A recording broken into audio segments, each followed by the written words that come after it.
Okay, hai, selamat pagi. Jadi untuk latihan yang cikgu dah bagi sebelum ni, kita lihat kepada bab 8 iaitu locus dalam dua dimensi. Ini kebanyakan dia adalah kita nak lukis lokus lah. Okay.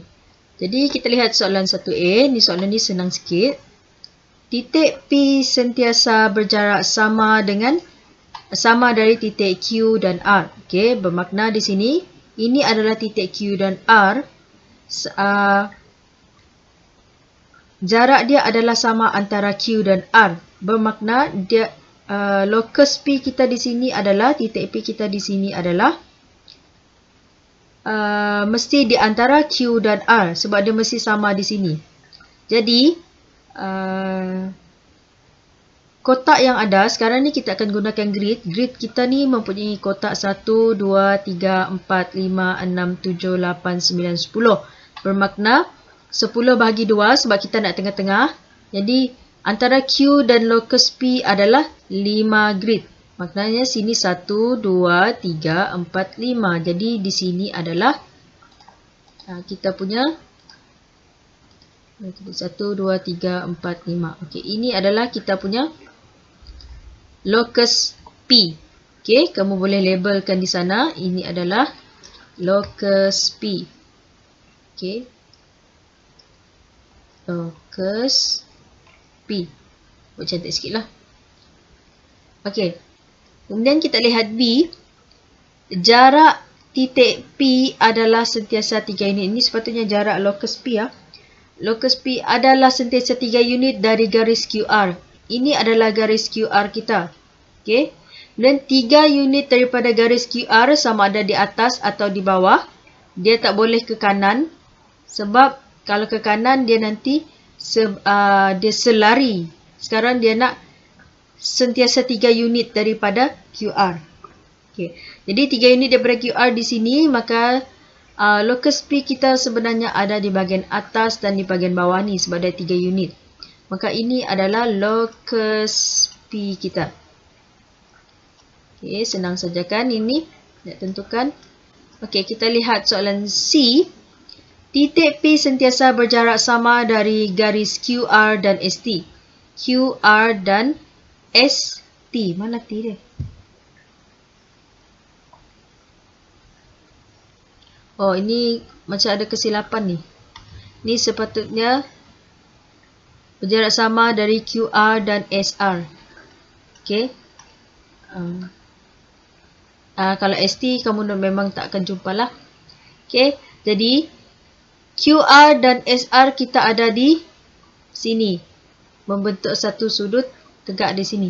Jadi, untuk mendapatkan locus yang sama jarak, dia mestilah ada di tengah-tengah. Sama seperti titik di antara titik Q dan R. Kalau di sini, sentiasa sama jarak daripada dua garisan. Maka, dia nanti akan ada di tengah-tengah lah.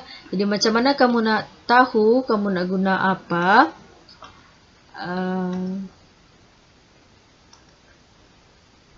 Okay. Sekarang kamu akan ambilkan satu kompas jangka sudut. Okay, menggunakan jangka sudut ini, kamu akan letakkan titik pada titik R. Okay, dan ukur lebar jangka lukis kamu ni lebih daripada separuh bagi garis S dan garis Q. Okay. Oleh kerana garis QR ni lagi pendek, jadi kita akan ikut garis QR lah. Okay, sekarang kita ada 3 cm lebih kurang. Dan kita akan tandakan pada QR dan juga pada SR. Kemudian, jangan ubah jangka sudut kamu. Satu di sana dan satu lagi di sini. Titik persilangan antara dua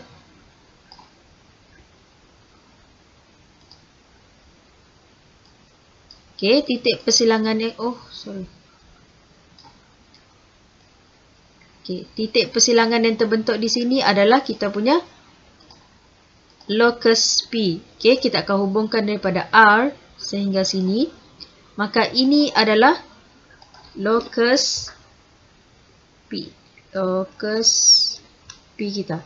Okay, ini cara kalau kita nak cari di antara dua garisan yang membentuk sudut lah, yang terbentuk sudut. Okay, kemudian untuk soalan 2, kita lihat soalan 2. Compasses ni kita masih gunakan, nanti kita akan gunakan balik lah. Okay, titik P sentiasa bergerak dengan jaraknya adalah 1.5 cm dari titik F. Okay, kalau kamu boleh gunakan jangka sudut dan juga pembaris, tapi untuk cikgu ni sebab cikgu dah ada ukuran di sini, jadi cikgu akan selaraskan supaya ini akan membentuk 1.5 cm jarak antara jarum dan pen. Dan sebab dia kata titik P ni bergerak pada 1.5 cm dari titik F, maka jarum jangka lukis kamu ada pada F. Okey, maka kamu pun boleh letakkan di sini dan lukiskan satu bulatan. Sebab titik P ni bergerak dalam keadaan jaraknya 1.5 cm. Dia tak bagi tahu sama ada di atas, di bawah, kiri atau kanan. Maka dia akan membentuk satu bulatan dengan radius 1.5 cm. Sebab radius ni adalah jarak dia tadilah. Maka ini kita akan labelkan sebagai, ini adalah locus P kita. Ataupun kamu boleh letak pada titik di sini adalah titik P lah. Tapi ini sekarang kita bercakap tentang locus. Maka kita akan tulis locus P. Okey, boleh faham ah? Okay. Kemudian kita lihat kepada soalan yang seterusnya, soalan 3. Okey, titik P ini bergerak dengan keadaan jaraknya sentiasa sama dari titik G dan titik H. Jadi ini adalah titik G dan titik H. Bermakna nanti locus dia adalah satu garis lurus yang bertindih di sini nantilah. Jadi macam mana kita nak lukis ni? Okey. Cara dia adalah sama seperti tadi. Ingat tak yang masa kita lukis locus P di antara dua garisan tu? Kita akan letakkan, tak sampai.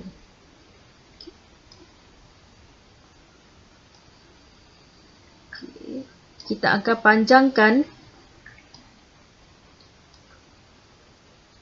panjangkan kelebaran jangka lukis kita ni lebih daripada separuh. Lebih anggaran seperti inilah.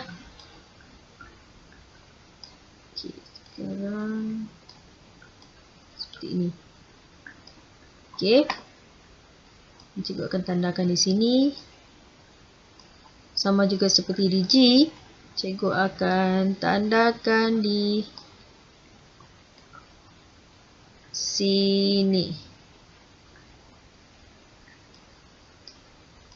Okey. Dan tanpa menggerakkan jangka lukis kamu, kamu akan tandakan di sini satu dan di sini satu sebab kita nak buat satu garis lurus. Okay,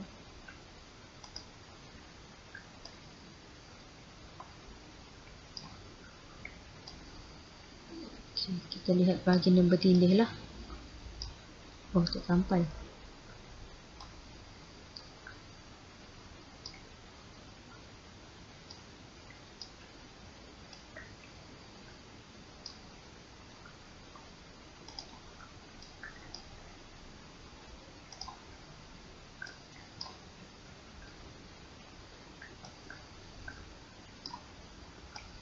Kita panjang sikit sekejap dia ambil masa sikit.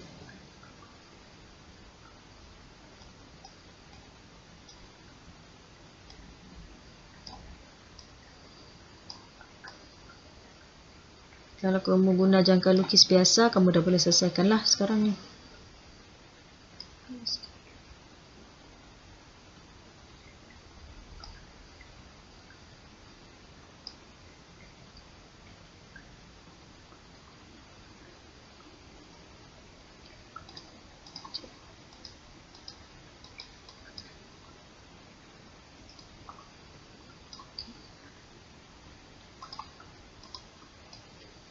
Kalau dia nak cantikkan, kamu boleh buat satu garisan yang lebih besar lah, lebih panjang lah. Okey, sekarang kita dah ada titik persilangan yang mana locus kita sekarang adalah daripada titik ini sehingga di sini. Maka ini adalah kita punya locus P. Kamu boleh lukis dia dan memotong pada garisan FG di sinilah. Okay, jadi ini adalah kita punya locus P. Bermakna kalau P tersebut ada pada titik locus ni, garisan ni, P itu sentiasa bergerak dengan jarak dia adalah sama dari titik G dan titik H. Okay. Harap tak ada masalah. Macam mana kita nak bagikan dia kepada separuh. Okay, kita nak tahu tengah-tengah. Kamu jangan gunakan pembaris. Kamu terus ukur di sini. Tak boleh. Kamu mesti tunjukkan cara yang mana kamu potong dahulu garisan GH ni. Okay, gunakan tadilah. Pastikan jarak dia adalah lebih daripada separuh. Lebih daripada separuh garisan. Okay, di sini. Lebih daripada separuh. Potong kepada dua bahagian dan daripada titik yang kamu dah potong tadi, kamu akan potong bahagian atas dan bawah ni lah supaya dia membentuk satu titik persilangan. Okay, kita lihat soalan C. Titik P bergerak dengan keadaan jaraknya sentiasa sama dari garis M, LM dan LN. LM dan LN bermakna di sini ini adalah sama dengan yang kita buat bagi garis QR dan SR tadi. Bagaimana kita nak tahu nanti garisan locus P nanti dia akan ada di antara sinilah. Okay. Dia sama seperti tadi. Cuma beza dia sekarang gambar rajah dia seperti ini. Tadi gambar rajah kita berdiri 90 darjah tegak macam ni. Okay. Bagaimana kita nak selesaikan? Kita boleh buat panjangkan ini lebih separuh.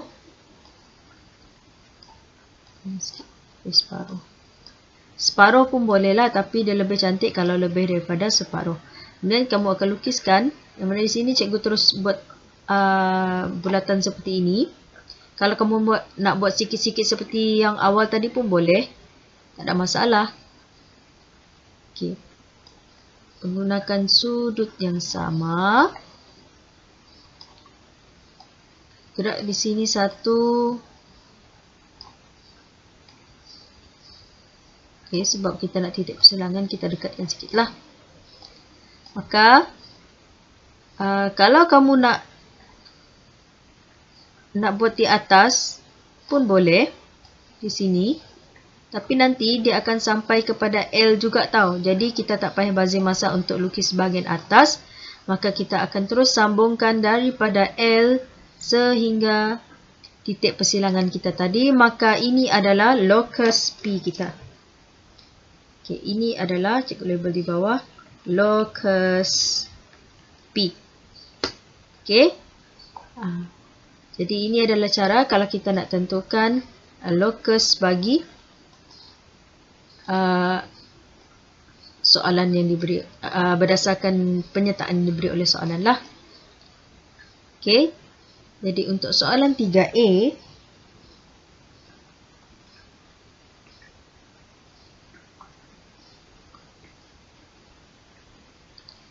soalan 3A, dalam rajah di bawah, kita ada KLMN, iaitu satu segi 4 sama bersisi 6 cm. PQ ialah dua titik yang bergerak di dalam segi 4 sama itu. Okay. P dan Q ialah titik yang bergerak, bermakna kita akan ada dua locus di sini. Locus P dan locus Q. Okay. Bina locus P yang bergerak dengan keadaan titik tersebut sentiasa 4.5 cm dari garis LM.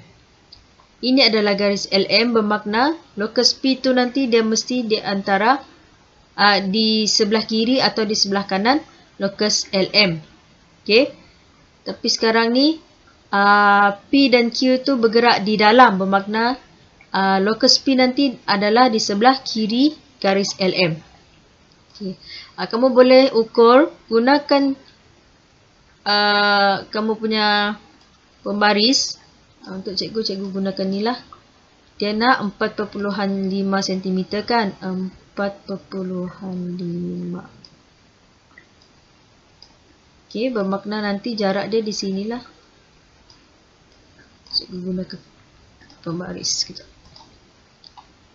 Okay, ini adalah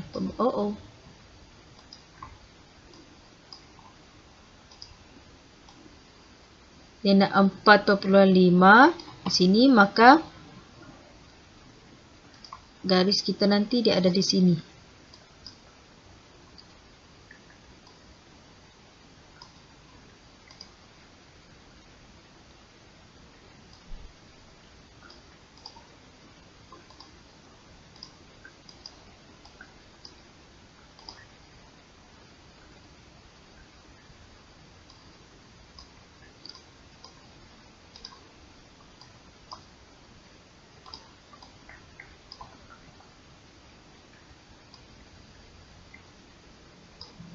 Okay, ini cikgu buat ukuran saja dulu.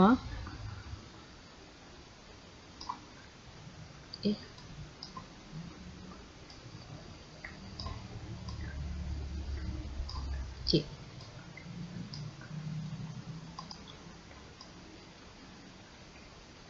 Kemudian daripada sini, maka kita akan sambungkan daripada atas hingga bawah.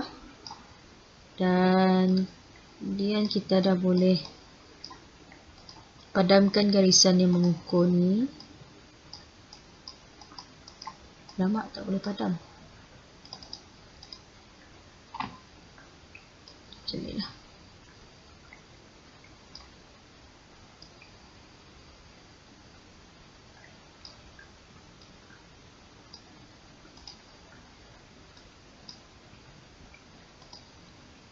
Okay, kalau kamu guna pembaris biasa senang sikit lah. Untuk ni dia agak leceh sikit.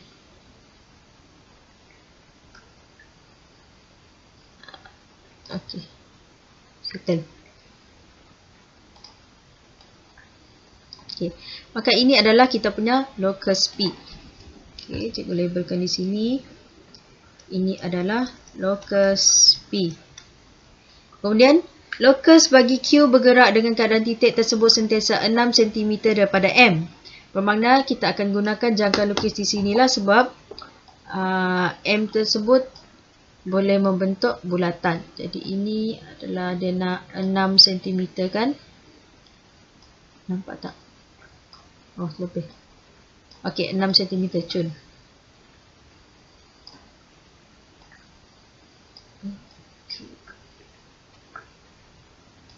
Sebab P dan Q ni ada di dalam, maka kita kita akan mula melukis daripada hujung garisan ni sehingga hujung garisan ini. Maka ini adalah kita punya locus Q. Seterusnya, tandakan dengan keadaan simbol X kedudukan bagi persilangan locus Q. Okey, persilangan maka dia di sinilah. Cikgu tukar color sikit biar kamu nampak. Okey, titik persilangan dia nanti ada di sini. Okey, jadi ini adalah untuk soalan 3. Okey, boleh kita teruskan dengan soalan yang seterusnya. Okey, kita ada satu lagi soalan bagi 3B. Okey. Raja di bawah menunjukkan dua garis lurus LM dan MN. Okey, diberi P dan Q ialah dua titik yang bergerak. Bina lokus bagi P yang bergerak dengan keadaan jaraknya sama dari M dan N. Okey, M dan N. Kemudian P adalah jarak dia sama dengan M dan N, maknanya dia di tengah-tengah lah. Okey, kamu boleh gunakan jangka sudut di sini.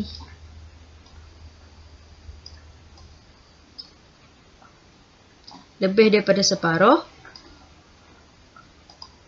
Ataupun separuh pun boleh. Di sini 1. Dan di sini 1.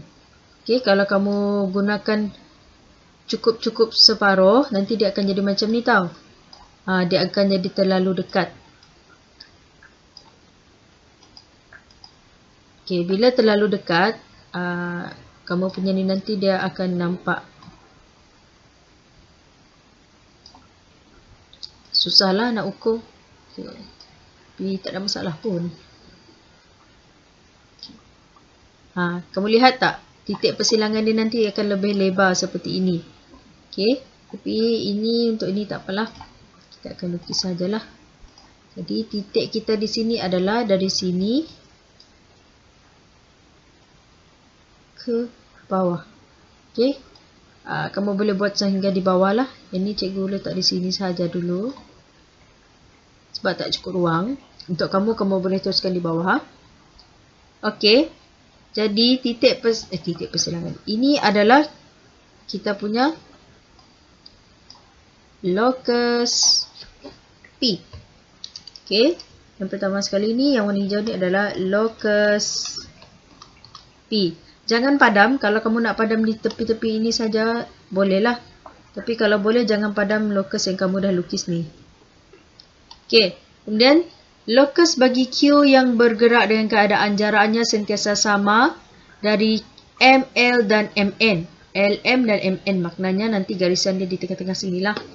Okey, sama seperti tadi, kita akan tukarkan, cikgu nak ambil warna merah. Okey. Daripada LM, tadi kita buat jarak dia dekat kan, nampak macam tak cantik. Sekarang kita gunakan jarak dia jauh sikit.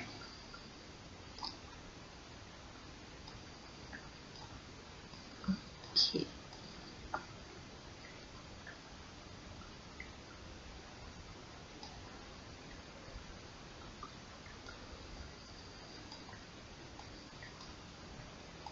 Atas dan bawah. Ini kita gunakan di sebelah sini.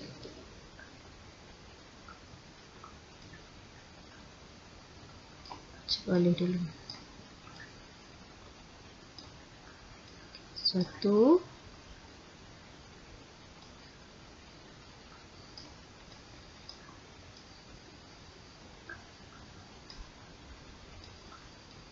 Dan 2.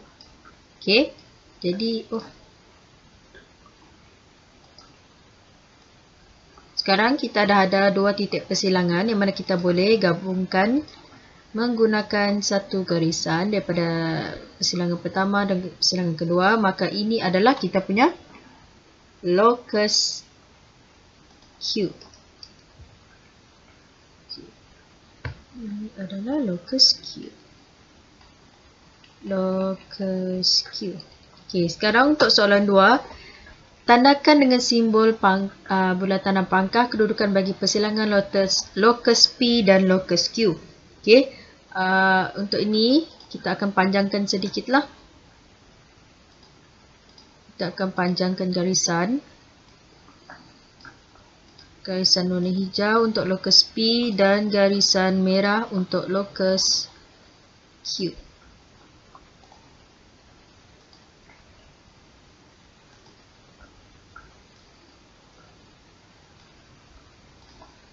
Kita buat satu garisan baru lokus Q.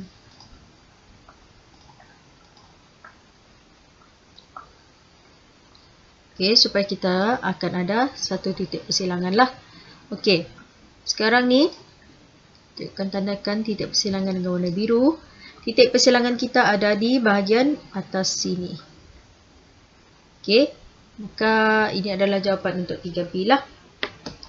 Okey, harap faham ah. Okey. Jadi sekarang kita teruskan dengan soalan yang seterusnya, soalan 4. Okey, kita masih ada beberapa soalan sahaja lagi. Ada 3 soalan lagi. Okey. Ini adalah locus dalam 2 dimensi. Okey, rajah 1 di ruang jawapan menunjukkan sebuah trapezium. Okey. PQRS. Okay, ini adalah sebuah trapezium PQRS yang mana kita ada J, K dan L yang masing-masing adalah titik tengah bagi PQ, QR dan RS. X, Y, Z ialah ialah 3 titik yang bergerak di dalam trapezium tersebut, di dalam ini sahaja. Okay. X ialah titik yang bergerak dengan keadaan jarak tegaknya sentiasa 2 unit. Okay. Jarak dia adalah 2 unit dari garis lurus PS. Dari PS ini adalah 2 unit dengan menggunakan huruf abjad pada bahagian itu. Nyatakan locus bagi X. Okay. Bila kita ada satu garis lurus, okay, locus bagi garis ini adalah sama ada di atas ataupun di bawah. Sebab sekarang ni PS adalah melintang kan. Kalau PS ni tengah berdiri tegak macam ni, locus dia mesti kiri dan kanan. Okay. Untuk PS, dia atas ataupun bawah. Locus ataupun titik X ni bergerak di dalam trapezium. Bermakna dia ada di bahagian bawah sajalah. Dan 2 unit daripada garis PS adalah daripada JL. Bermakna, kalau kita buat satu garis di sini, garis ini adalah locus bagi PS. Jadi untuk soalan 1, locus X ialah garis JL. Okay, cukup padam untuk kegunaan nanti. Okay, jadi locus X ialah garis JL. Pada rajah itu, lukis locus bagi titik Y. Okay, lukis locus bagi titik Y yang bergerak dalam keadaan jaraknya sentiasa 3 unit dari titik S. Bila dia sebut satu huruf sahaja, maka kita akan buat satu bulatan lah. Tapi untuk ini dia tak sampai bulatan sebab dia nak ada di dalam ini sahaja. Okay, dia nak berapa? 3 unit daripada titik S. Okay. Sekarang cikgu akan gerakkan bermula daripada sisi trapezium yang mana SR di sini. Cikgu akan gerakkan buat locus sehingga PS. Okay. Bermakna ini adalah kita punya, ini adalah titik. Oh sorry, bukan titik. Ini adalah locus Y. Locus Y. Dan locus bagi titik Z yang bergerak dengan keadaan jaraknya sentiasa sama dari garis PQ dan QR. PQ, QR, macam biasalah. Okay. Locus ni 2 cara saja. Sama ada bulatan penuh. Bulatan penuh tu kalau dia adalah daripada satu titik. Kalau daripada 2 garisan, dia di tengah-tengah lah. Ini cikgu tandakan di sini. Dan di sini. Cikgu tak nak buat macam ni tadi ya. Sebab nanti dia akan nampak comot.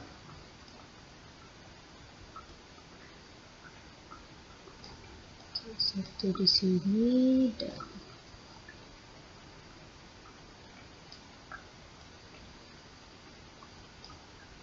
satu di sini, maka garis kita adalah daripada Q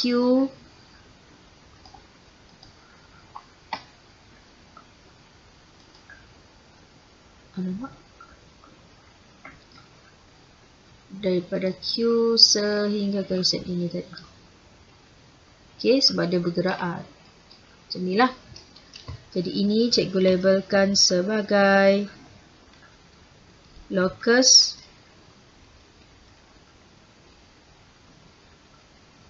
Z. Okay. Jadi kita dah ada locus Y dan locus Z.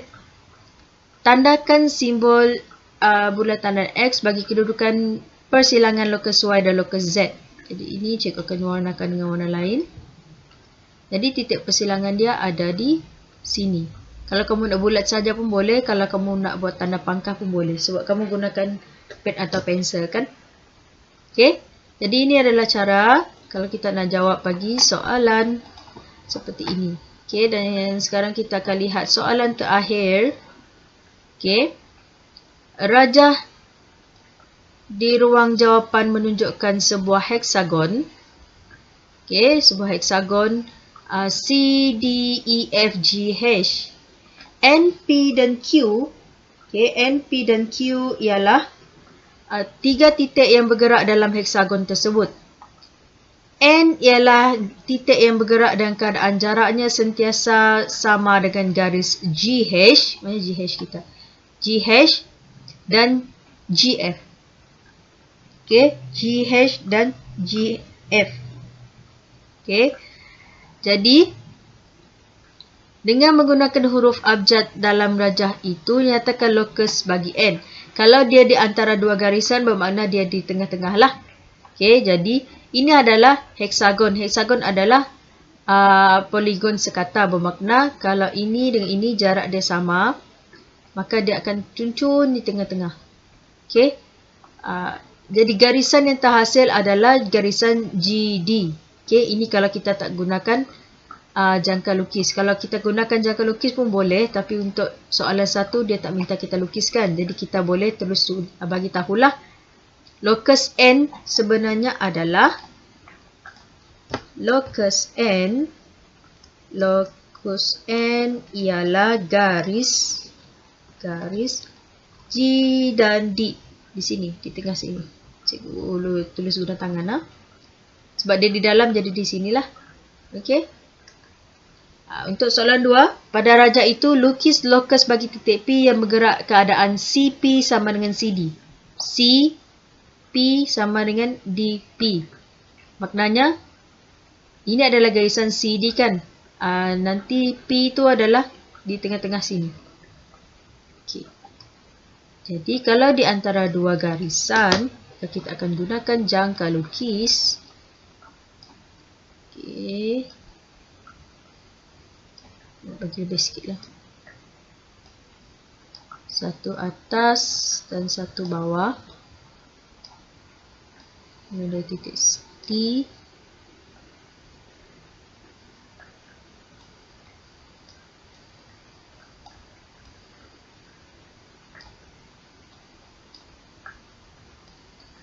Atas dan bawah.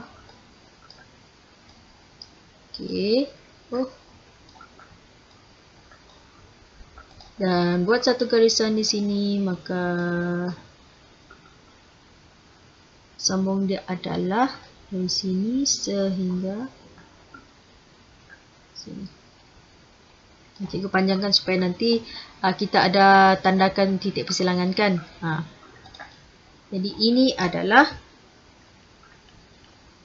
locus bagi P. Okey. B, locus bagi titik Q bergerak dalam keadaan QF. QF sama dengan FG. QF sama dengan FG. Okey. Maknanya di sini, kalau yang sama, titik yang sama di sini adalah F. Bermakna kita akan letakkan jangka sudut kita di sini. Okey, jangka sudut pada F. Dan kita akan ukur panjang FG. Okey, maka FG ni nanti akan sama dengan QF lah. Maka kita akan daripada sini, kita akan lukis seperti inilah. Sepatutnya ni sama. Okay, sebab gambar rajah dia tak ikut ukuran. Sepatutnya dia sampai sini. Okey, sekarang kita dah ada dua garisan, dua locus. Maka ini adalah kita punya locus Q. Okey. Kita terus kepada soalan yang terakhir. tandakan simbol X pada persilangan locus P dan locus Q. Sinilah. Okey. Sini adalah kita punya titik persilangan. Jadi ini sahaja soalan untuk soalan locus. Yang mengelirukan bagi soalan ini adalah soalan dia sajalah. Kadang-kadang dia terus bagi macam soalan 4. Dia bagi terus soalan tu kedudukannya di mana. Okey, ada yang dia tulis seperti ini, CP sama dengan DP. Jadi kalau P itu sama bermakna P tu locus tu sama. Okey, kalau garis locus tu sama daripada yang diberi oleh soalan seperti ini, maka garis tersebut berada di tengah-tengah. Kalau yang sama adalah F ataupun salah satu titik pada bentuk, maka dia akan jadi seperti ini. Bentuk bulatan seperti inilah. Okey, jadi itu sahaja untuk hari ini. Terima kasih kerana bersama dengan cikgu.